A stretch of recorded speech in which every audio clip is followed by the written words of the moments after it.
Go buy us some coffee, loser." I felt a strong push on my back, almost sending me on an errand. My ex-wife, Michelle, was standing at the entrance, gripping my arm and smirking at me. "Mr. Nichols, that's a job for the rookies." At that moment, the tables were turned by a single remark from the beautiful secretary, who had heard the commotion. "My name is Ryan. I'm turning 42 this year. I work for a company that primarily focuses on instant products. Lately, we've begun expanding our restaurant business nationwide and are currently increasing our sales. I joined this company right after college, making it 20 years now. After initial training for new employees, I was suddenly placed in the product planning department. The product planning department is crucial, as it influences the company's management and is known for generating new product ideas. I never imagined a complete newcomer like me would be assigned to such a crucial department. Amid a team of capable colleagues, I was incredibly anxious about whether I could keep up, but it was a place I had always hoped to transfer to someday. I consider myself lucky to have been placed there as a new graduate. During the interview, the higher-ups showed interest in my presentation on a hypothetical product during a group discussion, which is how I got this opportunity. Determined to meet their expectations, I worked tirelessly to learn the ropes of the job. "Ryan, here, take this. Don't overdo it." The woman who said that and offered me a coffee was Michelle. Michelle was my mentor when I first joined the company, a senior by 3 years. During the initial training, we somehow clicked and became friends, often chatting during breaks and on the way home. Although we were assigned to different departments after training, our interactions continued as we often went out for drinks. She was the type to speak her mind clearly, the exact opposite of my indecisive self. I admired her ability to speak up fearlessly in any situation. Moreover, she was exceptionally beautiful, with a slender figure, a small face, and big eyes. She was exceptionally beautiful. However, her beauty made her seem unapproachable, but when she smiled, it was so charming that I was completely taken in by the contrast. After going out for meals together a few times, Michelle confessed her feelings, and we started dating. At that time, I had just been assigned to product planning and felt overwhelmed by the pressure every day. The constant barrage of criticisms in the planning meetings was relentless. I had no peace of mind and even considered resigning. But being with Michelle was the only time I could truly relax. I can count how many times she encouraged me when I made mistakes at work. Whenever I was feeling down, she would always come to talk to me and listen until I felt better. I was truly grateful to Michelle and wanted to plan our future together seriously. Our relationship continued, and I began contemplating marrying Michelle. By the time I was 32 and had more breathing room at work, I proposed to Michelle, and we happily became husband and wife. But soon after, I was ordered to transfer to a newly established branch.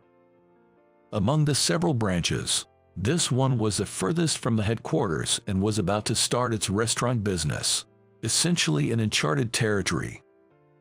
Michelle and I decided to keep our marriage a secret at work.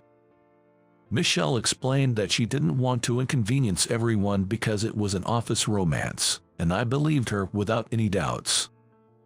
Perhaps being perceived as single rather than married made me the chosen one for the transfer. The sudden transfer order took me by surprise. Being moved from the headquarters to a branch made me anxious, fearing I had made some grave mistake. Does this transfer mean I'm being demoted? Nervously, I asked my manager, David, that question. David looked a bit surprised at first but then burst into laughter. Haha, we can't entrust a new branch to someone we're demoting, Ryan. You really lack confidence. This is because we value your abilities. You'll be working hard as a chief over there, David said, reassuring me. Finding out that David had high expectations for me, I was relieved. Motivated by his words, I was filled with enthusiasm to tackle the challenges at the branch, returning to my initial determination. On the day I received the transfer order, I told Michelle about it and asked her to come with me. I've been offered a transfer to the branch, so. However, Michelle cut off my words with a sigh. Well, so it's true you're being demoted. It's impossible. I won't follow you. Let's break up. I was shocked to be rejected and lost for words. Rumors of your transfer were circulating within the company. I thought it couldn't be true, but it is. This is nothing but a demotion. We had hardly ever fought and got along well until then. That's what I never imagined she would reject the idea of moving so decisively when I brought it up. I wondered if the idea of moving to an unfamiliar place was daunting, or if she found me unreliable. Feeling hurt by those thoughts, I was about to be wounded even more deeply. I know it's scary, but I feel the same way. Can't you think it over a bit more? It's impossible, I've told you. I married you thinking you had a promising future. It feels like I've wasted my time. What? Learning Michelle's true feelings was a shock to me. To add insult to injury, Michelle continued. I've been seeing Steve, the head of HR. What, Michelle? What do you mean? Confused by what Michelle was saying, I asked again, and she glared at me irritably. We've been dating since last autumn. He's a young elite who climbed the ranks quickly. It's a good opportunity, so let's end things between us. What's that supposed to mean? Were you two-timing? Is that why you didn't want to tell the company we were married? Stop saying it like that. You agreed, didn't you? I kept it a secret because I felt sorry for you, but that ends today. Goodbye. Michelle unilaterally announced our breakup and went to her room. Left alone, I was too stunned to be angry or sad. What were these past few years all about? Was I the only one who enjoyed our time together? All I could think about were negative thoughts. After that, I went to the branch alone and dedicated myself to work. I worked so hard at the new branch that my colleagues were concerned, not just for the company's sake, but also to forget Michelle. The company continued to grow, with sales increasing and more branches and subsidiaries being added. I transferred to newly established branches every few years, helping to build their foundations with the local employees. Starting from scratch, learning about management, listening to the local voices, and building a foundation. There were many challenges, but they also brought a sense of accomplishment, allowing both me and the company to grow. And now, after nearly 10 years, I was set to return to the headquarters. Entering the headquarters in New York, I was surprised to see the interior had completely changed. Previously, the cold, inorganic feel of concrete walls and white floors dominated.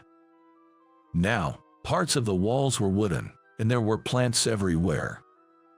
This space had been transformed with modern furniture like round tables and sofas, making it much more sophisticated.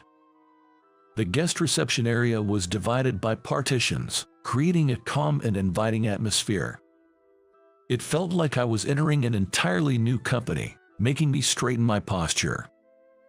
Observing the office, I was reminded of the length and weight of the decade that had passed. Though the days seemed to fly by in a blur of business, I was now over 40. With these reflective thoughts, I hung the guest pass I received at the reception around my neck. I came today to complete the procedures and introductions for my upcoming tenure, though my actual assignment was still a few days away. However, the reception had been informed of my visit, and I smoothly received a temporary employee ID. Having some time before my scheduled appointment, I decided to look around the office. The spacious break room, with its large windows, clean nap areas, and tables and chairs, seemed very inviting. Some employees were enjoying coffee and chatting. There were vending machines for snacks, and the ambience was quite comfortable. The number of applicants wishing to join the company had been increasing yearly, and the competition for positions was skyrocketing. It was a matter of pride to see the company I worked for becoming so popular. I want to build a company where young people can continuously take on new challenges. While thinking about this, I left the break room and was walking down the corridor. A woman approached me from the opposite direction. When the woman and I made eye contact, she tilted her head slightly and said, "Huh?" as she started to talk to me. "Isn't it you, Ryan? What are you doing here? It's been a while." "Ah, Michelle. It has been a while." "Oh my, you're as gloomy as ever. Can't you cheer up a bit, especially after such a long time?" Michelle spoke as if the events of 10 years ago had never happened. Surprised by this unexpected reunion with Michelle, who held bitter memories for me, I felt a bit bewildered. Michelle scrutinized me closely and grabbed the visitor's pass hanging around my neck. After looking at the front and back of the pass, Michelle suddenly started bragging. "I married Steve after that. We have 2 kids and are very happy." Even though she brought this up out of the blue, I had no lingering feelings for Michelle and could only offer a wry smile. "Ah, is that so? Congratulations. You can't tell I have 2 kids, right? I've been taking care of my appearance." "Yeah, you haven't changed. I recognized you right away." Michelle smiled contentedly as I said this. "I'm working part-time in the General Affairs Department now. Not that I need the money, but it's easier to work and leave the kids at the daycare here than to stay at home." "That's good. You seem well." "I am well, unlike you. Hey, you're wearing a visitor's pass. Are you visiting from somewhere else? On a sales call or something?" Understandably, Michelle didn't know anything about my life after our separation. I explained that I had been working for the company, moving between branches, but Michelle, perhaps because of the visitor's pass, didn't seem to believe me and laughed condescendingly. "There's no need to pretend. Breaking up with you was the right decision. In the end, you couldn't succeed anywhere and had to come back, right? You were always good at complaining." "No, it's really true." "Oh, is the new guy starting today? Did they say you could come back as long as you started from scratch?" It seemed there was a new recruit expected in her department today. Michelle had completely misunderstood, thinking I was that person. "Did you come early to take a tour of the office? That's commendable." Michelle laughed and patted my back hard as if she had found a good toy. Tired of arguing, I just let her talk go in one ear and out the other. After 10 years, she seemed even harsher, and as I stood there dumbfounded, Michelle suddenly grabbed the edge of my suit. "I'll show you around since I'm your senior. Come with me." "No, I'm just here to greet people." "Stop whining. That's why you were demoted. As a man, you should be more assertive." With an amused expression as if she had found a fun toy, Michelle forcibly dragged me to her department. Well, I had planned to look around the departments anyway. With that thought, I greeted the people working in the department, and some of them looked at me curiously. "There's a perfect job for the new guy. Can you guess what it is?" "Maybe checking the schedule for the day." No, you don't need to do that." According to Michelle, there was a meeting in the afternoon that day, and coffee needed to be prepared. "So, go buy us some coffee, loser," Michelle said, pointing outside the room. You want me to go buy it? Is that my job?" "Of course, it's your role to make sure we can work comfortably. Hurry up, or the managers attending the meeting will arrive." I felt a strong push on my back, almost sending me on an errand. Michelle stood at the entrance with her arms crossed, smirking at me.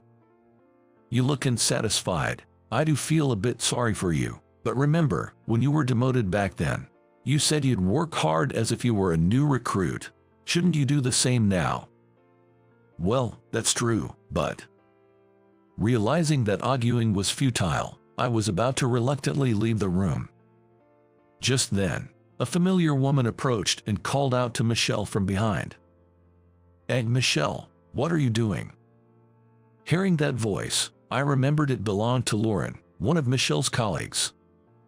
After Michelle explained she was teaching a rookie, Lauren kept glancing back and forth between me and Michelle. Rookie. Just let it be, whether it's a comeback or whatever. A rookie is a rookie, and we need to get the work done right. Noticing something was off with Lauren, a few people from the General Affairs Department gathered around. I'm embarrassed to say, but this guy is my ex-husband. He always did whatever I said, never got angry, just nodded along, a real lack of backbone. And to think, at his age, he's a rookie. The surroundings went silent, with only the sound of someone's footsteps echoing. Then I heard a familiar female voice say, "Excuse me for a moment." Weaving through the crowd was Amanda, who serves as a secretary in this company. "So you were here. I've been looking for you. What are you doing?" As I was about to go shopping, Amanda looked at me as if I were a stranger. "Well, I was just about to get some coffee for a meeting." "What are you doing, Mr. Nichols? That's not your job." Michelle, who had been watching our exchange, tilted her head in confusion. "Amanda, that's why he is doing it. This man is supposed to be a new recruit in the General Affairs Department starting today." After laughing, she still looked puzzled. "Mr. Nichols, whom is she talking about?" "Who else? Probably me." As I tilted my head, Amanda let out a small sigh. "He is the next president of our company. It's absolutely unacceptable to send him on errands." As Amanda pointed me out politely, Michelle just stared, frozen. From behind Michelle, in the crowd, someone said, "Michelle, you really didn't know?" "But it was announced, wasn't it?" "Well, she's been off for a while because her child caught a cold, so she didn't hear about it." Murmurs filled the air among the General Affairs Department staff. Michelle looked back and forth before retreating. What? President, you are kidding, right?" Michelle's voice trembled. "Over the past 10 years, I've been helping to set up branches as a chief in various places. Well, accurately, for 7 years. And who spoke ill of my future husband?" "Hey, Amanda, calm down, please." "Yes, Amanda is my wife." Her tone changed as she glared at Michelle. "We're planning to register our marriage next month, so she's technically still my fiancée. It's been decided that I'll take over as president of this company simultaneously with our marriage registration. I'll ask again, who insulted my future husband?" "What? You're marrying Amanda? I hadn't heard." Michelle was wide-eyed in shock. "In the last 3 years, when I was at the branch, I learned the business under the branch manager and eventually became one too. During that time, I had opportunities to interact with Amanda, the president's daughter. We hit it off over our shared vision to grow the company and started dating. The chairman and the president of this company are father and son. The branch managers were also almost always a family member. However, as the company grew, the limitations of family management began to show. Moreover, there was a big issue of who would take over after the current president, Mr. Smith, whose chronic illness was worsening. Initially, it seemed natural that a family member working at the branch would succeed him. But, having seen my work, the branch managers suggested that I, Amanda's boyfriend, might be a good candidate. Apparently, my background in the management planning department and the fact that the branches I managed as chief had better sales than others were part of the reasons. Amanda had no plans to take over the company, and being the only daughter, it seemed like Mr. Smith had given up hope, but then, he chose me for the role. I was invited to a high-end restaurant I had only seen on TV, where Mr. Smith personally shared this news with me. Traditionally, we've never had a son-in-law take over as president, but we've reached a limit with the current approach. We decided to try bringing in some fresh air. You'll do it, right? I was full of nerves and uncertainty, but somehow managed to muster a yes in response. After hearing my explanation, Michelle was utterly stunned. her mouth wide open. Making the president run errands, huh? It was Lauren's comment that snapped Michelle out of it, and she forced a strained smile. After all, who would have thought he'd be the president? He used to make mistakes all the time at work 10 years ago, and couldn't do anything without me. Indeed, I always talked to Michelle about my work failures. Perhaps because I never mentioned anything when things were going well, Michelle might have perceived me as constantly messing up.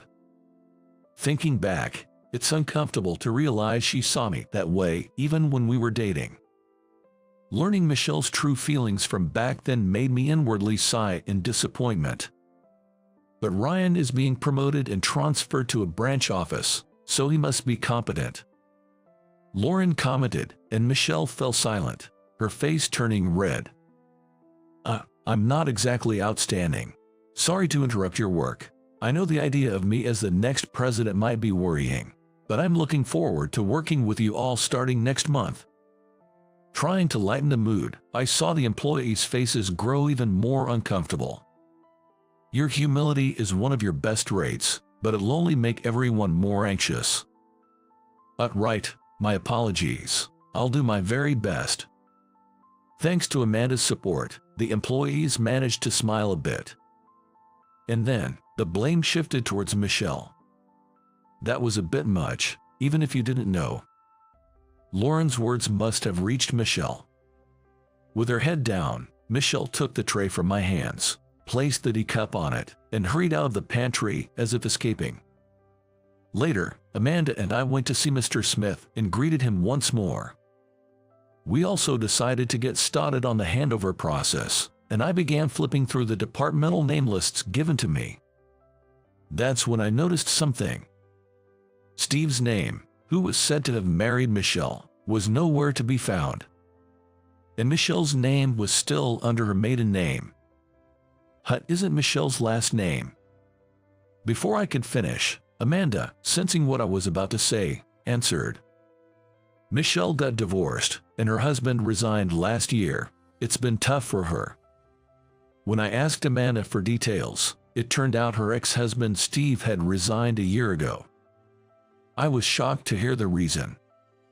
Apparently, despite being married to Michelle, Steve had an affair with the daughter of the executive director, Daniel. It was revealed that they even had a child, leading to Steve being pressured into resigning voluntarily. Steve and Michelle were still in the midst of battling over custody. Needing to work after the divorce, Michelle struggled with her assertive personality, making it hard to maintain good relationships wherever she went. Eventually, she returned to our company as a part-timer. Despite wanting to return to full-time status, her applications were hindered by frequent absences due to her child's illness. So, what's Steve doing now? I'm not sure. After getting a thorough scolding from Daniel, he tried to find a new job through our contacts but to no avail. I remembered the way Michelle confronted me in the hallway just earlier. Her harshness towards me might have been a way to vent her frustrations. I felt a pang of sympathy for Michelle. And at the beginning of the following month, I officially became the president. Despite some experience in the branch office, I still felt inadequate. Supported by the former president, Amanda, and all the employees, I managed to get through each day. Every time I felt the pressure, I would think back to my old self. Overcoming various challenges, I had gained confidence in myself. I may not be able to do much on my own, but by relying on and being relied upon by those around me, I learned that we could accomplish much more together over the past 10 years. This is my irreplaceable treasure. Right after joining the company, I was thrown into the product planning department, where I learned the ropes in a state of anxiety. When I first transferred to the branch office, I was filled with anxiety every day, having to deliver results in an unfamiliar place among people I had never met before. Many people praised me, but I also received just as many harsh words. I tend to be more anxious than most and lack confidence in myself more than others. Even now, I sometimes doubt whether I'm cut out to be a president. But that's exactly why I've been able to push myself so hard. To overcome my anxiety and gain confidence, maybe it's okay to give myself a little praise from time to time. Looking out the window of the president's office, I found myself thinking these thoughts. About 2 months after becoming president, Amanda told me that Michelle had submitted her resignation. It seems that her divorce from Steve was finalized, and she won custody of their children. However, with a newcomer in the General Affairs Department who had experience, Michelle's path back to full-time employment became even steeper. She would receive child support, but it would still be tough to support 2 children on a part-time salary. So, she decided to take her children and move back to her parents' house out of state. Well, after the coffee fetching incident, it would have been tough for her to stay here anyway, and I wouldn't have allowed it. Come on, don't be angry anymore. Well, isn't it natural to get angry when your husband is insulted? According to Amanda, the incident where Michelle made me fetch coffee had spread not only in the department but throughout the entire company. A few days after hearing this story, I happened to pass by Michelle in the company hallway. She avoided eye contact and looked slightly uncomfortable as she walked past, head down. After we exchanged brief greetings, Michelle called out to me from behind. "I've decided to leave the company. I can't stand being under you." Even as she said this, Michelle's face seemed somewhat relieved.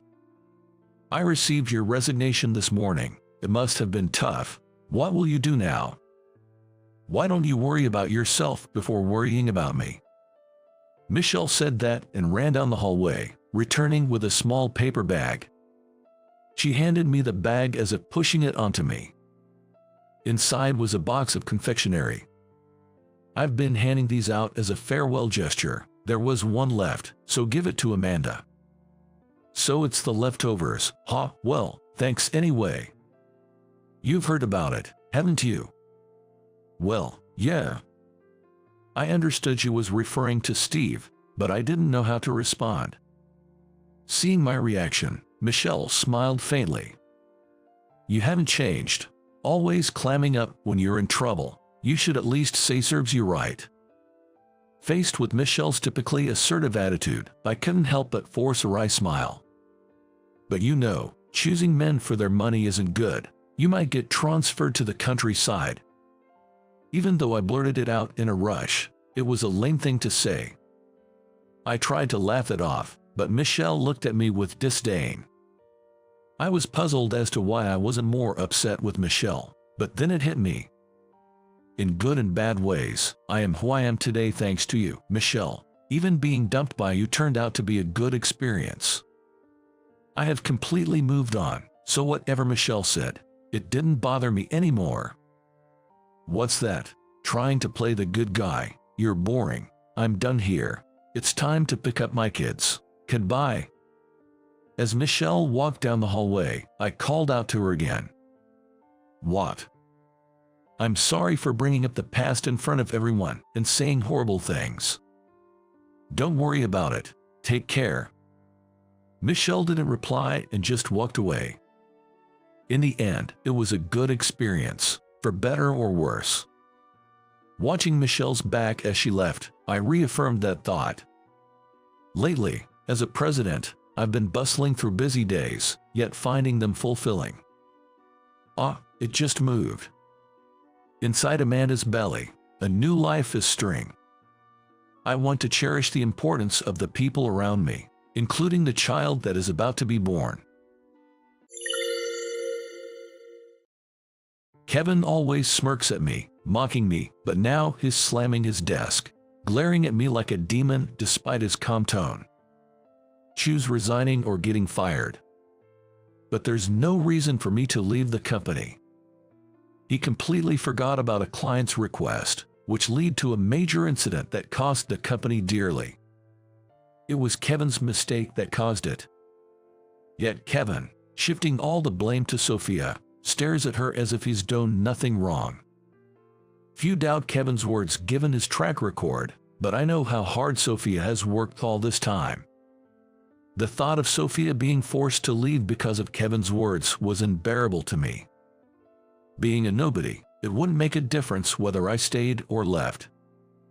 It's clear that Sophia, who's dedicated to her work, should stay over someone like me. Knowing Sophia shouldn't have to bear the blame for a mistake she didn't make, I chose to resign in her place. At that moment, I thought I had lost everything. But it turned out Kevin was the one who truly lost everything. Kevin had it coming. My name is Jake. I work at a decently renowned advertising agency in the county, not big but known locally. We don't have the power of the big names but take pride in our local engagement, managing events around the area. As a sales department grunt, I'm what you'd call a sidelined employee. I ended up in this position due to a massive mistake during a major event the company sponsored. The initial project proposal from the client was flawed, which wasn't really my fault. I noticed the mistake but was rebuffed by the project manager, who didn't appreciate my input, and even my attempts to discuss it were ignored. It was also found that the manager had made a wrong order. In the end, I was the one who was framed and had to take all the blame. I lost my position as project manager and was demoted to a corner of the sales department, living as an inconspicuous employee. My demotion coincided with a change in company leadership. With the new CEO came a significant shift in company direction. They plan to expand the business further, including taking on projects outside the county. The company is focusing on recruiting talented individuals from outside. It seemed irrelevant to someone sidelined like me, but it wasn't. Kevin, the new head of the sales department, was one of those external hires. He is younger than me but with a proven track record. From day one, Kevin captured the staff's hearts with his passion, but something about his words felt off to me. I'm Kevin, ready to work with you all. You're here to secure deals, but I'm here to take responsibility. I'm looking forward to our hard work. While Kevin was generally supportive, he was inexplicably cold to me, occasionally giving me harsh looks. The only one who stood up for me was my boss, Sophia. Sophia, popular across departments for her beauty, was a powerful force in sales and leading with her actions. To me, Sophia was unattainably noble. While I was busy with paperwork, I heard a familiar voice from the hallway. Peeking out, I saw Sophia and Kevin, but something was unofficial. Kevin seemed to be hitting on Sophia. But no matter how you look at it, Sophia clearly seems to dislike Kevin's advances. Kevin, fairly handsome, was popular among female staff. He might be used to attention, but his approach was too overbearing. Given it was her superior, Sophia couldn't retaliate with her usual vigor. Seeing Sophia in distress, Kevin attempted to force himself on her. Unable to watch, I intervened, and as expected, Kevin glared at me. "Excuse me, Sophia, where should these documents go again?" "What's it to you? Get lost." Kevin snapped, his anger echoing down the hall. Knowing Kevin didn't think highly of me, I ignored him and spoke directly to Sophia. "By the way, Sophia, there are some documents on my desk that need your attention tomorrow. Could you take a look?" Troubled by Kevin's advances, Sophia quickly left the scene upon hearing my words, as if escaping. To Sophia's back, Kevin uttered something outrageous. "If you won't be mine, not only will you not advance in this company, but you won't be able to stay here at all." Kevin, frustrated at being interrupted, glared at me again. Being nothing more than a sidelined bottom-ring employee, I had nothing to lose by drawing Kevin's ire any further. As I walked away, remembering something, Kevin kicked the wall and hurled insults at me. I hurried away, ignoring Kevin's words. Back at my desk, sorting through my documents, I suddenly found myself bombarded with menial tasks from other employees. When I was the head of the planning department, it was the opposite. I was the one delegating tasks. For a sidelined employee like me, this is just part of the job. Kevin, still irate, returned to his desk, causing the other employees to avert their eyes, sensing the mood. Kevin appeared to be staring at his computer sulkily, but it was clear he wasn't doing any real work. Usually, Kevin would spend his time at the desk fiddling with his phone or merely skimming documents, even as others worked hard. Lately, correcting the mistakes in documents and materials checked by Kevin has also become part of my job. Suddenly, I was called into a meeting room. Worried that I had made a mistake, I was surprised to find Sophia had summoned me. Then, Sophia told me she wanted me to handle the new project. Grateful, yet doubtful of my capability as a sidelined employee, I asked if she was sure. "Jake, I'm well aware of your work. Your attention to detail and reliability surpasses others," she assured. I felt exhilarated about being entrusted with significant work again, but also anxious about having Kevin review the materials. Days later, I nervously showed Kevin the completed materials, but he only smirked and seemed unusually pleased. On the day of the presentation, I arrived at the client's company alone, fully prepared. Right before the start, Kevin unexpectedly showed up, even though he had no involvement in this project. With a sales smile, Kevin pushed me aside and confidently began a presentation. The materials he presented were modified versions of my work. However, the additions and revisions made by Kevin were off-topic and filled with budgeting errors, completely misaligned with the project. Despite the barrage of questions from the client, Kevin, without panicking, presented the original materials I had prepared as an alternative. Kevin even apologized, claiming the flawed materials were prepared by me. Apologies for the earlier materials, prepared by Jake. It was disrespectful. Fearing the task was too much for Jake, who usually handles minor tasks, I reviewed and made adjustments to the presentation materials, he said. Kevin, pinning the blame on me, received praise from the client, while I, being sidelined, was looked down upon. Ultimately, the credit for the project was stolen by Kevin. Following Kevin's portrayal of my incompetence, coupled with a past failure, my standing in the company worsened. Sophia, questioning how the project credited to Kevin was initially mine, approached me. However, resigned to my sidelined status, I didn't explain and returned to my daily tasks. Days later, Sophia came to tell me about another significant project she had secured. But Kevin, overhearing, snatched the order form and proposal from Sophia.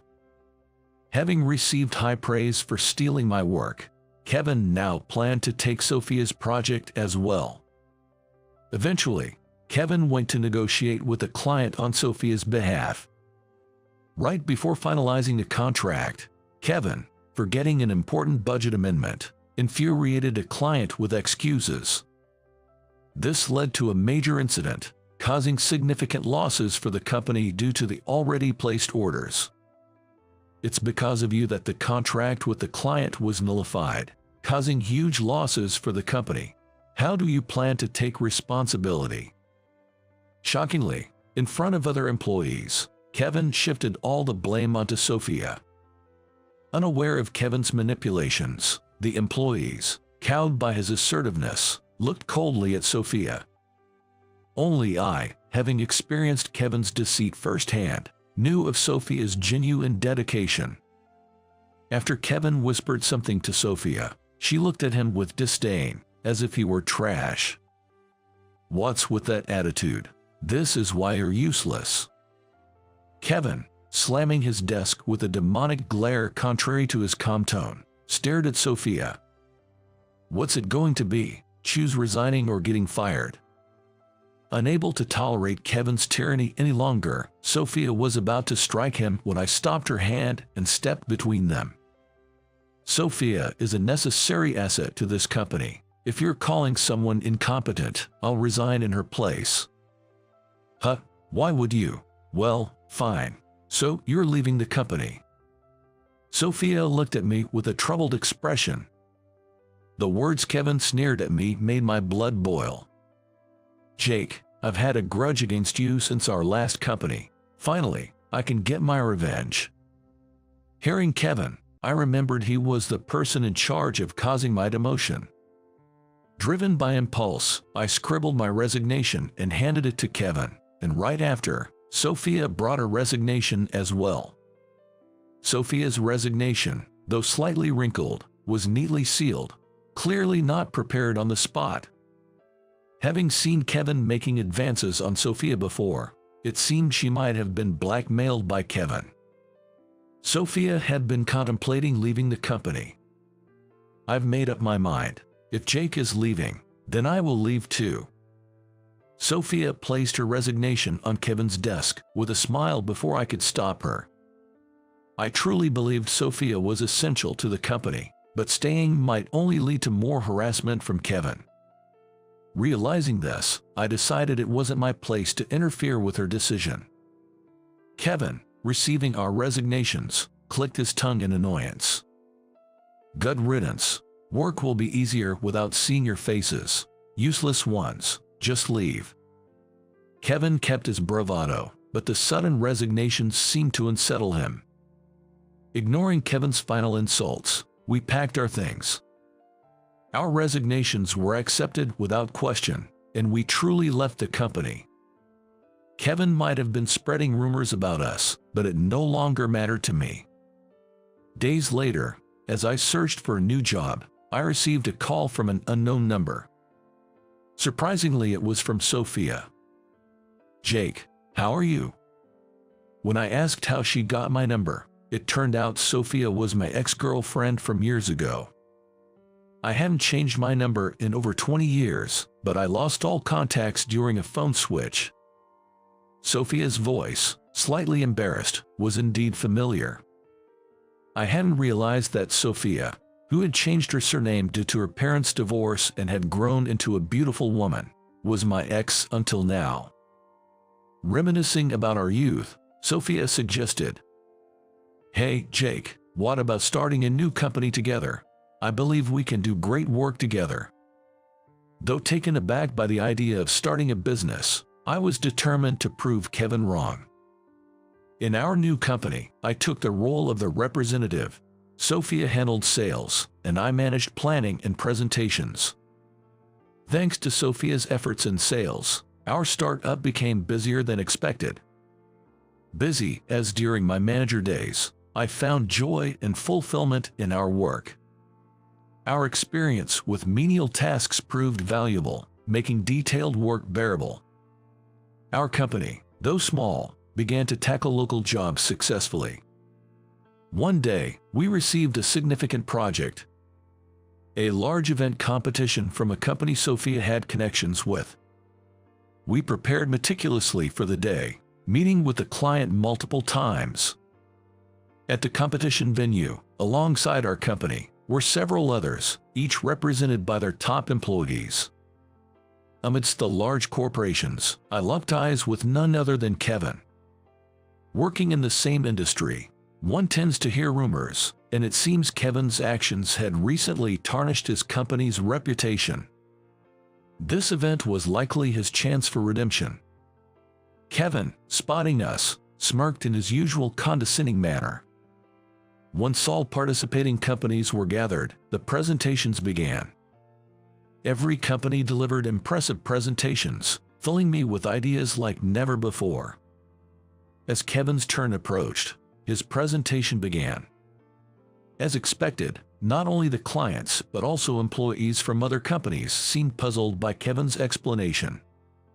Initially confident, Kevin noticed the odd atmosphere post-presentation and hastily started additional explanations to the clients. "Our proposal is packed with your desires." Clients responded to Kevin's explanation with forced smiles and sighs, avoiding eye contact. I was dumbfounded by Kevin's pitiful display. A dejected Kevin glared at us as he returned to his seat. Our presentation was last, concluding the competition smoothly. When our company was announced as the winner, Kevin slammed the desk and protested loudly. How can a plan by a useless sidelined employee like him win over mine? This is absurd. Despite Kevin's insults, his proposal was clearly flawed, obvious to anyone. After receiving cold stares from the clients, Kevin kicked the desk and stormed out of the meeting room. As we were about to leave after finalizing the contract with the client, Kevin was waiting at the exit, glaring at us. And then, with his face red with irritation, Kevin started berating us fiercely. "You've made a fool of me. How will you take responsibility? A no-name company like yours should be crushed by mine." But Kevin didn't tone that company. I sighed at Kevin's one-sided rant and explained the competition's real purpose. "Kevin, this project was pretty much decided for our company from the start, but due to its scale, a competition was necessary for appearances. That's impossible. There's no way your small company could beat mine in scale. Didn't you realize other companies knew this and brought proposals for future consideration?" After hearing my explanation, Kevin still seemed not to understand, glaring at me with a puzzled expression. It appears that Kevin, not grasping the situation, had been under the impression that this would be his moment of glory. His belief in winning with such a proposal was delusional. Kevin, unable to contain his anger, continued hurling insults at us. "Your success is thanks to me. You're deluded if you think you can handle big projects." As we wondered how to respond, a woman appeared. The woman approaching Kevin with a smile. It caused him to turn pale and flee the scene. She briefly greeted us before following Kevin. We never saw Kevin again. I heard rumors that Kevin had quit his previous job to escape a stalker. It seems Kevin was being stalked by that woman. The woman, acting like Kevin's shadow, would follow him with every job change or move, becoming quite the nuisance. However, Kevin himself was to blame for the situation. She had been wooed by Kevin at a former workplace, leading to a romantic relationship. Their breakup turned complicated, resulting in her becoming Kevin's stalker. Kevin, always boasting about his achievements, actually took credit for others' work, proving to be an incompetent employee. His dismissal was due to continuous poor performance despite being a manager, but with most of his career issues stemming from problematic relationships with women. Reports from co-workers suspicious of Kevin's lack of work led to the uncovering of his true nature. In the end, Kevin's downfall could be described as self-inflicted. Our company continued to grow, increasing both workload and performance. As the company expanded, my relationship with Sophia also deepened. Sophia, once hesitant about marriage due to a previous divorce, agreed to marry me after our shared experiences starting the company. With the increase in work, we needed to hire more staff. Then leading to the surprising application from Kevin's stalker. Michelle, Kevin's stalker, had an impressive resume with achievements that exceeded expectations. Despite the condition of hiring Kevin too, Michelle's capabilities made us reluctantly agree. Kevin, tarnished by bad industry rumors, was struggling to find employment. Moved by Michelle's persistent support, he conceded and they got married. Michelle's work performance was surprisingly excellent, making it a mystery why she was so infatuated with Kevin. Kevin, who used to manipulate people and steal co-workers' efforts, is now relegated to menial tasks as a sidelined employee. His married life seems to be under Michelle's firm control. With the addition of such a unique employee, our company continued to grow and become busier. Partly thanks to Kevin. This turn of events, unimaginable during my days as a sidelined employee, is all thanks to Sophia's encouragement to start the business. I am determined to cherish both the company and Sophia moving forward. Idiots like you make me cry. Just quit if you're at the bottom. Saying that, my female boss Ashley, reported an error I had nothing to do with to Mr. Wilson, the CEO, pinning the blame on me. I was handed my termination notice and felt anxious about my future. Finding a job as a middle school graduate seemed next to impossible. Then, a few days later, I received a call from Ashley, the very person who had framed me. My name is Michael. I work in sales at a food manufacturing company. I've been with this company since graduating from middle school and am about to celebrate my 10th year of working next year. In an era where even high school graduates can feel insecure about their educational background, there was a reason I chose to work instead of going to high school. I lost my parents in an unexpected accident when I was in the 3rd grade. I have a younger sister, and following that incident, we were both taken in by my aunt, my mother's sister, and her husband. However, my sister Emily and I frankly disliked our aunt and uncle because they disliked us.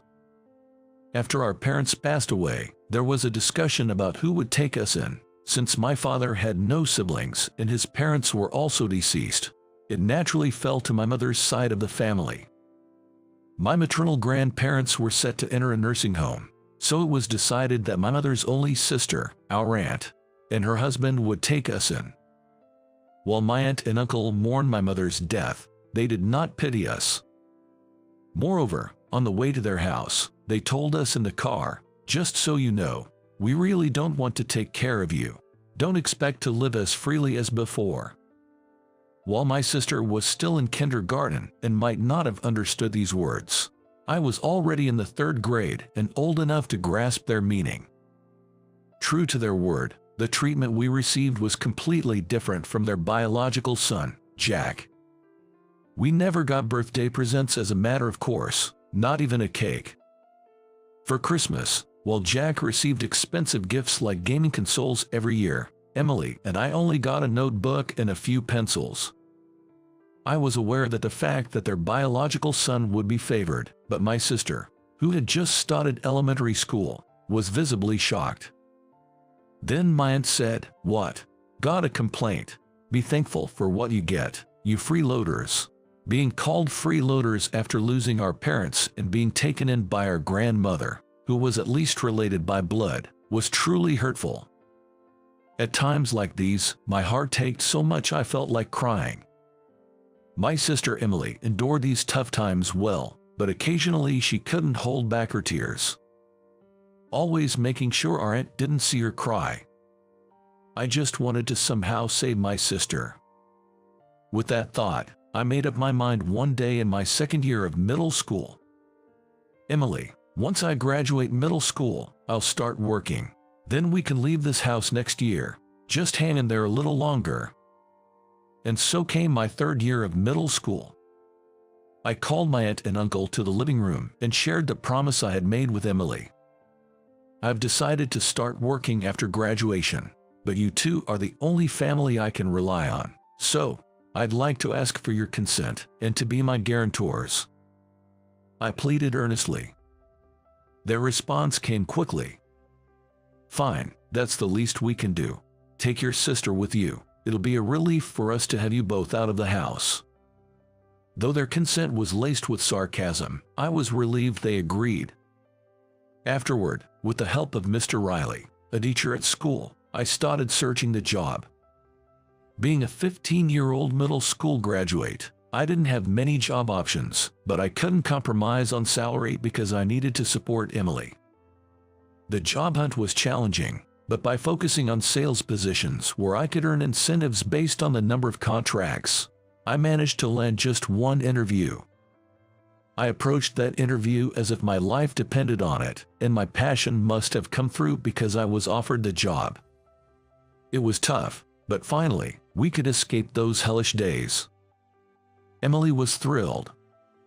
I even informed my aunt and uncle about the job offer, but all they did was scoff, saying, "I can't believe there's a company that would hire someone like you." They couldn't even muster a fake congratulations. The day after the graduation ceremony, we started our new life. At my new job, the early days were indeed challenging. Being a middle school graduate, I struggled to gain trust and secure contracts, fighting an uphill battle every day. However, I was fortunate with my colleagues. Thanks to the support of them, I gradually increased the number of contracts, and the trust from our clients began to grow. As I started securing more contracts, the incentives, which were the reason I chose a sales job, increased, and so did my income. Our previously tough life started to have some breathing room, and Emily and I began to enjoy happier days. My main goal, besides making Emily happy, was to ensure she could go to college. Having experienced the difficulties of job hunting and working as a middle school graduate, I didn't want Emily to go through the same. To achieve this, I knew I had to earn more. With that strong determination, I continued to work hard and excel at my job. During this time, a woman named Ashley transferred to my department. I'm Ashley. I look forward to working with you from today. My first impression was that she was a beautiful and polite woman. And Ashley became my boss, the youngest person in this department. Working with a beautiful woman seemed great at first, but that feeling was short-lived. Can't you even do this much? Typical of a middle school graduate. So slow. This is why the low-educated person is a problem. Although it was my fault when I made mistakes, Ashley would always add the word middle school grad to belittle me. Yet, despite being only 4 years out of college, she was so competent that she became the department head. Not just me, but even the more experienced employees couldn't give her orders. Whether it was due to the environment or just her personality, Ashley did whatever she pleased. If she disliked a client, she dumped them on me, and despite my gradually increasing contract numbers, which were by no means poor, she'd scornfully say, "Bring in more contracts, you failure." Moreover, she only went to major clients and took all the good jobs for herself, causing trouble for the other employees too. Since Ashley's transfer, the department's atmosphere had been getting progressively worse. The damage even extended to the administrative staff. She was particularly harsh on a female admin named Melody. She was dumping a huge amount of work on her without sharing it with other admins and making her redo tasks for unreasonable reasons. Feeling sorry for what I saw, I once offered to help, only for Ashley to berate me, saying, "You can't even do your own job properly, and yet you're meddling in others. If you have time to spare, bring in more contracts." It's troublesome how middle school grad only think with their emotions. I was utterly defeated by her harsh words. Although the warm and friendly environment was gone, I clung to my work for Emily's sake. Prioritizing contract acquisition while not neglecting support for the companies we worked with. I had built a particularly good relationship with a major company, Smith Trading. However, one morning, I arrived at the office to find it unusually noisy. Peeking in, I heard, "It's serious. It seems Michael missed an appointment with a client yesterday. Has Michael arrived yet?" I had no recollection of such an appointment. It wasn't listed in my to-do list, which I always write in my notebook. But Ashley was making a fuss, claiming it was my mistake. To clear the misunderstanding, I entered the office. "Good morning." "Oh, finally here, Michael, because you missed yesterday's appointment. The client is furious. They're going to terminate the contract. This is why middle school grads are a problem." "I'm sorry, but I wasn't informed of that appointment, and I don't think I'm responsible for that client." "I don't want to hear excuses. Not informed, you must have forgotten, and your name is on the contract documents. Can you still say it wasn't you?" Ashley slammed the documents in front of me. Looking at them, my name was indeed on the contract, complete with a seal. But I had no recollection of it. No matter how much I tried to explain, Ashley wouldn't listen. She said, "I'll report this to Mr. Wilson. Idiots like you make me cry. The bottom dwellers should just quit." She spat out the words. Later that day, I was called in by Mr. Wilson. Excuse me. Come in. Mr. Wilson looked stern, a sign of his considerable anger, unusual for his normally gentle demeanor. Still, I came here desperate to clear the misunderstanding. However, I've already heard about your usual work attitude and contract situation from Ashley. She said you're beyond help. This morning, you forgot an appointment with a client and caused trouble, insisting it wasn't your fault. Not only are we losing one of the few clients we have, but you're also causing trouble for other employees, making the workplace atmosphere worse. Our company usually hires only high school graduates, but we made an exception for you because of your enthusiasm. I feel betrayed. It seemed Ashley had fabricated stories not just about this morning, but about my work attitude as well. The one with a bad attitude and ruining the workplace atmosphere was Ashley, not me. But for now, I had to explain this morning's situation. Mr. Wilson, there must be some mistake about this morning. I wasn't in charge of that company, nor did I have any appointment scheduled. Then how do you explain these documents? With that, Mr. Wilson presented the documents that Ashley had shown me earlier, which I didn't recognize. I don't recognize these documents either. Although the number of contracts I've secured is small, I remember every company I've worked with. I see, understood. I was relieved for a moment. But then, I was abruptly told, you're fired. What? A person who can take responsibility for their own mistakes isn't needed here. Are you suggesting that Ashley fabricated these documents? What reason would she have to do that? Even if I were to believe you, do you have any evidence? Evidence? I was left speechless. It's a shame. And so, I was fired from the company due to a mistake that was framed on me. When I returned to the office to gather my belongings, I caught Ashley's eye. She was smirking.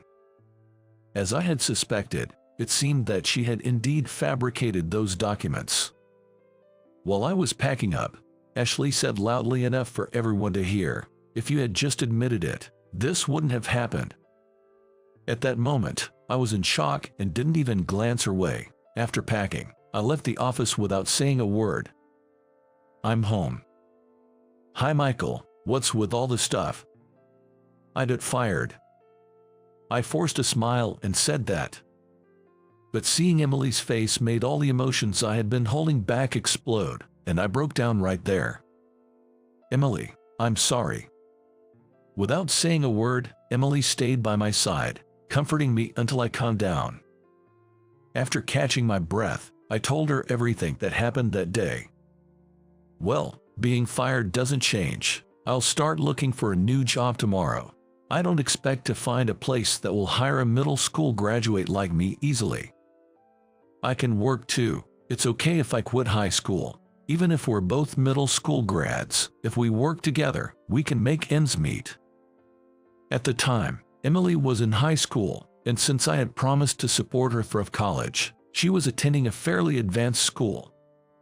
Losing my job at such a critical time made me even more depressed, thinking I wouldn't be able to send Emily to college.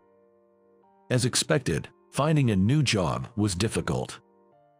I was mostly rejected at the resume screening stage, and during interviews, being fired from my previous job became a major issue, leaving interviewers with a bitter taste. Then one day, I received a call from the company I had been fired from. It was Ashley on the line. What can I do for you? Michael, are you okay right now? I need you to come to the office immediately. Ashley's voice was weak, and even through the phone, I could tell she was exhausted. I hesitated, but then I remembered I hadn't said goodbye to the colleagues who had looked after me. Thinking of it as a chance to do so, I decided to go to the office. Upon arrival, the receptionist Melody told me to go to the CEO's office. Excuse me. Inside were Mr. Wilson, Ashley, and a distinguished-looking man who was clearly someone important. Thank you for coming. This is Mr. Johnson, CEO of Smith Trading. Smith Trading was the company I had good relations with. but it was my first time meeting Mr. Johnson, so I hadn't recognized him. I see. My apologies. I'm Michael, and I was in charge until recently. Mr. Johnson came here wanting to cancel the contract if you weren't in charge anymore. I see, but I'm no longer with the company. Then Mr. Johnson, who had been silent until now, finally spoke up. Your father, Ken, worked tirelessly for us and single-handedly turned our struggling company around. We were shocked to hear of his tragic accident. When I found out that you were in charge of our account, I was truly surprised. How did you know about me? It's because your father, Ken, often boasted about you and your sister while he was alive. He would talk about how his son, Michael, won first place in the race at the sports festival, for example. So, every time I remembered Ken, I would wonder how you and your sister were doing after losing your parents. That's when I heard you had been fired, and I came to find out why. Our contact at your company spoke very highly of you, which made me even more curious. I've heard some details from Mr. Wilson, but I wanted to hear it from you as well. I decided it was time to lay everything out, including my previous protests to Mr. Wilson and the intense harassment from Ashley. Ashley interrupted, claiming she never did such things. Don't make things up without evidence. It was that time. Excuse me, may I? It was Melody, the receptionist. She said and played a voice recorder on the table, which captured Ashley's verbal abuse towards me and other employees. Mr. Johnson was furious. What is this? Is this kind of behavior tolerated in this company? Faced with Ashley's denial and the absence of evidence, Mr. Wilson was visibly shocked. Ashley herself, unable to refute the accusations, stood silently, avoiding eye contact. Apparently, Michael's point is correct. Michael is an exceptional salesman. We were considering a significant contract worth $10 billion because he was involved, but unfortunately, Michael has been fired, Mr. Johnson remarked. After saying this, Mr. Johnson stood up and said, "Let's go, Michael," before leaving the CEO's office. Following his lead, I also exited the office. Afterward, Mr. Johnson and I went out for a meal. I'm glad the misunderstanding has been cleared. Thank you, I express my gratitude. No, a company that doesn't value an outstanding employee like you isn't worth staying at, he replied. We then spent a great time reminiscing about my late father, soaking in nostalgic memories. As we were parting, Mr. Johnson inquired, "Have you found a job yet?" No, perhaps due to being a middle school graduate, I haven't been taken seriously anywhere. It's been a series of defeats, I confessed. That's good then, he responded. Excuse me, I was puzzled. Come work for us. Finding someone as talented as you, even among college graduates, is challenging. I'd like you to contribute to our company, just like your father Ken did, Mr. Johnson offered. Without hesitation, I accepted, saying, I'd be honored. Years later, I rose to become the head of the sales department at Smith Trading. Recognized as the right-hand man of Mr. Johnson by my colleagues and Mr. Johnson himself. As for Ashley, she was fired due to the harassment coming to light and the lost contract with Smith Trading. She's now starting from scratch in a new job. Although the workplace atmosphere has stabilized, it soon faced management difficulties due to a culture that tolerated poor work attitudes like Ashley's. It leading to its eventual bankruptcy for layoffs, resignations, and job changes. I take pride in the achievements I've made for my abilities, not my educational background. Working at Smith Trading has been incredibly enjoyable. Moreover, I achieved my initial goal of supporting my sister Emily through college, and we continue to live happily together. This societal disparity based on education, that remains unchanged. However, there is one unchanging truth. It is that effort can change one's life. Dedication doesn't require educational credentials. Believing in oneself and persistently striving towards goals will undoubtedly open new paths. Even if faced with ridicule or the urge to give up, taking one more step forward can lead your life in a better direction. My name is Jake, a 43-year-old single man. There's a reason why I'm still single at this age. It's because I'm too busy with work. So, I didn't have time to get a girlfriend, and I just ended up coming home exhausted from work every day. Just when I was thinking my daily grind had no excitement, I got a message from an old classmate who also remained single at 43. His name is Noah. Noah went to the same middle school as I did, and he was incredibly smart, going on to one of the top high schools in the state. After that, he apparently went to the Ivy League. Maybe that's why, but he always seemed condescending in his Facebook posts. Hey, we're having a mixer with us single guys in our 40s and some cute girls, so come join us. Well, you'll just be there to make us look better, though. For a moment, I thought to myself, who is this guy? But I decided to join the mixer, thinking there might be hope. For someone like me who doesn't have a girlfriend, a mixer is a great opportunity. If I find a girlfriend there, maybe I could even get married. I knew I was getting into late marriage territory, but I still wanted to get married and build a warm family.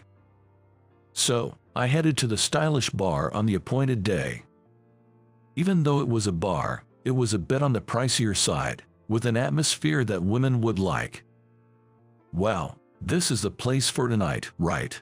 Definitely looks like something women would like. Stylish exterior, and might even be a hidden gem. Hope I meet someone I click with.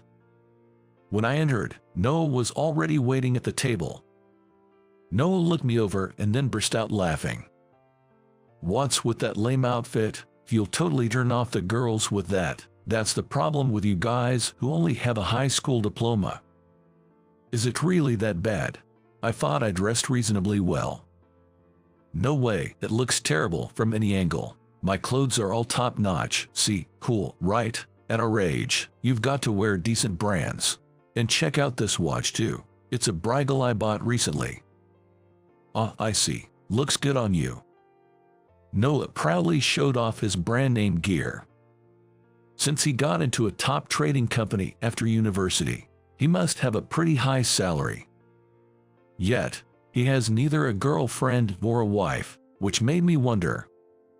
Well, I could pretty much guess why. He's really arrogant and always talks down to people, so it's no wonder women get turned off. I figured he must have been dumped a few times because of his attitude. Noah, you seem like you'd be popular, so why don't you have a girlfriend? I know it's a bit rude to ask. You don't get it. There's no woman out there who's good enough for me. I'm not interested in any cheap women. I only want to date women who are cute, beautiful, and smart. Is that so? But the girls coming today are definitely worth looking forward to. They all have college degrees and good jobs, so they seem promising. I don't just want a wife to relax because I earn well. I prefer a woman who works hard and earns well too. And of course, youth is important. Youth. I was a bit taken aback that he, a 43-year-old man, was still looking for youth in his partner. As for me, as long as the women coming to the mixer weren't significantly older or younger, I was open to meeting anyone. I mean, if I'm 43 and she's 70, we probably wouldn't have much in common and I'd be worried about our future. On the other hand, if she's too young, like 20, it might feel like I'm with a child. But then, there are plenty of marriages with big age differences, so it's really up to personal preference. Eventually, the women arrived at the bar one by one. They were all tall and stylish, with great figures. Their faces were pretty too. If they told me they were reader models, I'd believe them. Hey, welcome. Been waiting for ya. Sorry we're late. The train was delayed. No worries, no worries. I got stuck in traffic too, sorry. It's all good, I forgive pretty faces. What's with this guy? I thought, finding him a bit creepy. He was totally smitten with the women, practically drooling over them. He seemed like an old man with ulterior motives, and I thought I'd hate it if people thought I was like him. Noah was clearly trying to win over the women by offering them drinks and saying things like, "It's on me tonight. Eat and drink as much as you like. Should we go for the all-you-can-drink plan? I'm covering it today." Well, we really shouldn't. Yeah, let's just split the bill among all of us. No worries, I've got plenty of money, so let's go for the all-you-can-drink. Now that we've ordered, let's introduce ourselves. I'm Noah, a 43-year-old working at a trading company, the Big Johnson Corporation. Wow, that's impressive. Johnson's got a lot of commercials on TV. Right. I'm working hard there as a salesperson. Nice to meet you. I'm Tina, 28 years old. I work at a clinic in Westchester. I'm Mandy, 29 years old. I work at the same place as Tina. You're both so young. From an old guy's perspective, you're both fresh and youthful. Okay. I see. The two women seemed a bit put off by Noah's forwardness. They probably found it creepy and intimidating. Hey, loser, introduce yourself too. I'm Jake, a 43-year-old. Noah and I went to the same middle school. Yeah, this guy's been like a bad penny since middle school. Well, I've always been picking on him. He can't even talk back. Oh, is that so? Sorry to say, Mandy and Tina, but I only invited him for making up the numbers. He's the absolute loser, a high school grad and dirt poor. Who'd want to be with such a dumb and broke guy, right? It's impossible from the start, isn't it? Come on, what are you talking about? That's right. What? Then the two women came over to me. They sat down on either side of me, leaving Noah looking bewildered. Hey, why aren't you revealing your identity, Dr. Davis? Yeah. I'm sorry, I didn't expect you two to be here. Come on, I was so surprised. I was wondering how long I should keep quiet. Jer, we heard rumors that you were married, so we thought we shouldn't say anything. I'm not married, I'm single. Really? Was the story about you taking off your ring for work a lie? That was just a silly rumor someone started. As we were talking, Noah looked over in surprise. Then he opened his mouth in shock and said in a low voice, "What do you mean by Dr. Davis?" Because he's the director of the clinic where we work. What? He runs a pediatric clinic in Westchester, right? That's right, Noah, I'm a doctor. Wait, how are you a doctor? Weren't you just a high school grad who became a part-time worker? True, I was pretty bad at school and only went to a lower-tier high school. After failing college entrance exams, I wasn't a part-time worker. I was attending a prep school. What? I really wanted to get into medical school. Remember how my younger brother was always sick and in and out of the hospital? Well, he's doing fine now, but I wanted to become a pediatrician. So, it was just a rumor. You might have thought I was always free, but I wasn't. I was busy studying. Even my high school teachers laughed at me when I said I wanted to go to medical school because I was such a poor student. But your family was poor, right? You lived in a rental house, and your dad didn't earn much, and your mom worked part-time. How could someone like you afford medical school? That's why I went to J Medical University, where the tuition was practically free. After graduating, I had to work in an underserved area for a few years. In fact, I worked on an island. After that, I opened my own practice. Wow. I was falling behind everyone else even in a low-tier high school, and it was faster to count my grades from the bottom up. No matter how much I studied, I just couldn't get good scores, and I was worried I might not even graduate. I just didn't know how to study effectively. But I had a dream. I wanted to become a doctor and save many children. I have a brother who is 10 years younger than me.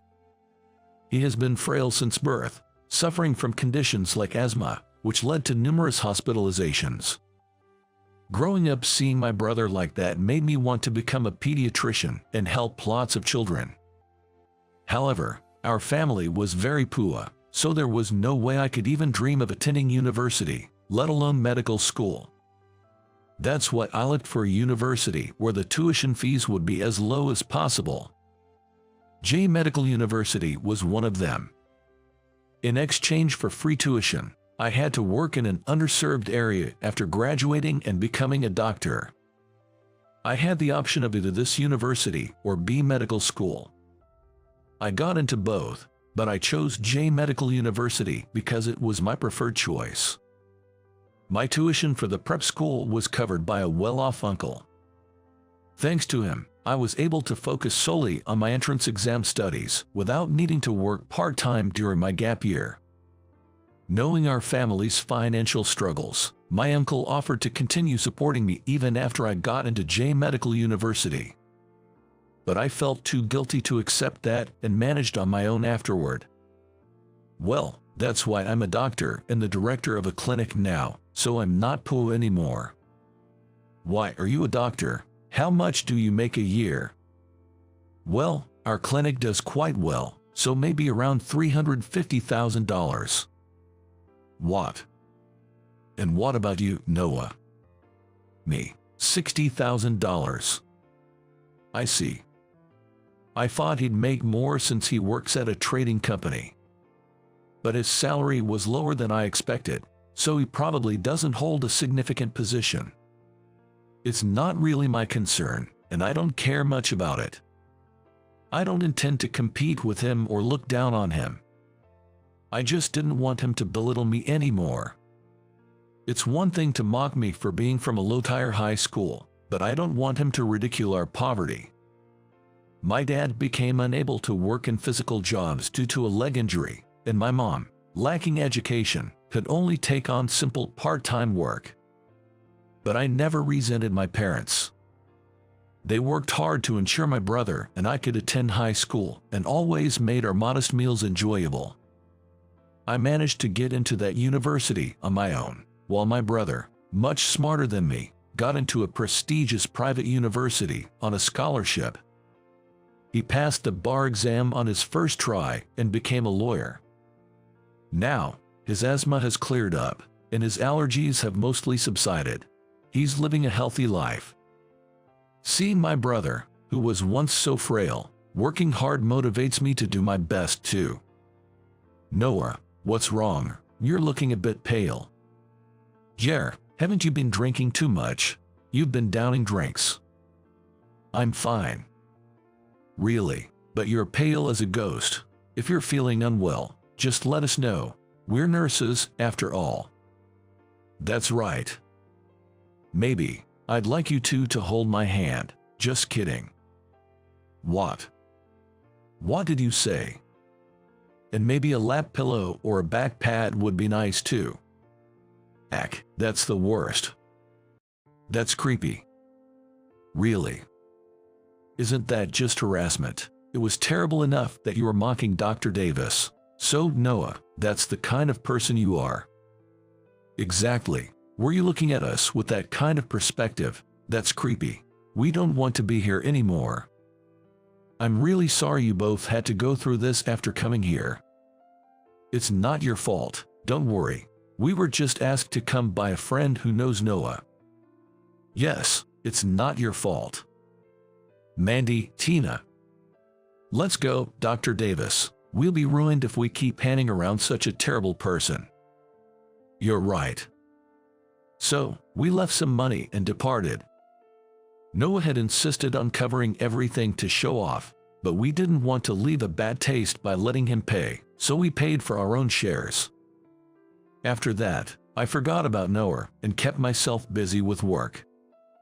In winter, the number of children catching colds or the flu increases, and it's a tough time. There are kids struggling with asthma like my brother used to, and I'm glad he's doing well now. I work hoping that these kids will one day be as healthy as my brother. One evening, exhausted, I went to the supermarket and saw a tired-looking woman at the cash register. Her name is Amy. Amy's child has asthma and often visits my clinic. Amy, a single mother, leaves her child with her parents and works from morning till night. While I was examining her child, Amy always looks sad, saying things like, "If only I had given birth to a stronger child, or if I had more education, I could have landed a better paying job to support this child." But from my perspective, Amy seemed to be trying too hard. Dr. Davis. Amy, good evening. You shouldn't only eat ready-made meals. It's not good for your health, you know. Well, I'm single and there's no one to cook for me, and cooking for myself is quite tough. I usually just eat and then crash. It's quite embarrassing. It's really worrying. You really shouldn't work yourself to the point of collapsing. Amy efficiently scanned the ready-made meals I had chosen. After eating the meals and a salad at home, I couldn't stop thinking about Amy. I had developed an indescribable feeling for the mother of my patient, Richard. But it seemed Amy felt the same way. On a day off, I went out for a stroll and happened to run into Amy and Richard. They ran towards me, hand in hand, looking very close. "Are you out for a walk too, Dr. Davis?" "Yes, I've been feeling quite out of shape, so I was thinking of walking a bit further today." "Why don't you walk with us? Richard has been getting stronger recently and seems to enjoy walks. It's all thanks to you, doctor." No, I haven't done anything. It's all because of you and Richard being so diligent. Good job, Richard." Richard smiled at me brightly. I couldn't help but think how wonderful it would be if such a cute child were my own son. After that, Amy, Richard, and I would often meet for walks. It was as if we had agreed to be out at 10 a.m. on our days off. Then, Amy told me her feelings. I was so shocked that I froze. "I've always admired you, Dr. Davis. I've never felt this way before." Really?" I could only offer a weak response. I was happy to be admired, but I wondered if it was right for a doctor and his patient's mother to have such feelings. There was nothing improper about it, nor was it legally forbidden. But what would Richard think if he found out? Could a 5-year-old like Richard understand our feelings? Maybe not, but children are often more perceptive than we think. "I want to be of help to you, Dr. Davis. My ex-husband was very scary, and I couldn't talk back to him. But you're very kind, and I feel like I can be with you forever. So, would you consider a relationship with marriage in mind with me? I'm sorry for a woman of no particular education like me to ask this." "No way, Amy. The truth is, I've been thinking about you all this time too. I've struggled for a long time wondering if it's okay for me to have these feelings. But I'm tired of suppressing my emotions. I want to be with you, Amy." Dr. Davis. So, with pleasure. I never had a girlfriend before. I wasn't popular in high school, and during my gap year, I was too busy with entrance exam studies to even think about romance. Then, in college, I was overwhelmed by the sheer amount of studying, leaving no room for a relationship. Working in a rural area, there were hardly any young people around, making it impossible to find a partner. Since returning and starting my own clinic, I've been too busy to even consider dating, just getting through each day. But I realized those were just excuses. Even people who are busy with work manage to have fulfilling personal lives. I find my job rewarding and don't think it's interesting or unenjoyable. But I still want to enrich my private life. I owe it to my brother, who's always worried about me, to show him that I'm enjoying my personal life too. Above all, I decided I didn't want this kind of life. Becoming a doctor was great, but I wanted to enrich my private life and have more enjoyable days. I want to walk for life with Amy. Lately, I've come to think of Richard as my own child, and I want to make him happy. I want to give my elderly parents peace of mind. My emotions were a whirlwind, and I found myself crying. After that, Amy and I started dating seriously and got married. Amy became my wife, and Richard became my son. At our wedding, our parents and my brother were delighted. "Mom, everything is delicious today." "Really? I made it lighter for Dad's health, but I'm glad it's okay." "Yeah, I used to eat only heavily flavored dishes and eat out, so this is a refreshing change. Delicious, right, Richard?" Richard, who loves potatoes, had seconds of the meat and potatoes. He used to be frail, but he's gotten much stronger recently, so he doesn't need to visit the clinic as often. I wonder if I'm doing anything beneficial for the children. I achieved my dream of becoming a doctor, which seemed impossible before. And now I have such a warm family. It was a late marriage, but that didn't matter to me. But I'm not sure if I'll be healthy when Richard grows up. I'm busy, and I might suddenly pass away. But my wife takes care of me, and I'm also exercising to stay as healthy and live as long as possible. Richard is currently obsessed with baseball, so I bought him a complete set of equipment, and we play together. He wanted an adult glove, so I got it for him. He begged for his favorite one he found in the store. He wants to be a professional baseball player in the future, so I want to be healthy until his dream comes true. Time flew by quickly. Richard is doing great in his high school baseball team. He joined a strong baseball school and even made it to state championship. I couldn't be there because of work, but my wife went to support him. And they won the championship. I was so proud of Richard. And I'm grateful to my wife, who has supported Richard and me all this time. She wakes up early every day to make lunch and thinks about our health. I'm motivated to work even harder for my family. By the way, Tina and Mandy, who were at the mixer that time, are also married with children. They're still working at the clinic, part-time, but they're reliable colleagues. As for Noah, who always made fun of me, he got into trouble for harassing a young girl at his company, leading to a serious incident and getting fired. I wonder what he did to end up like that, but it must have been pretty bad. Well, Noah doesn't matter anymore.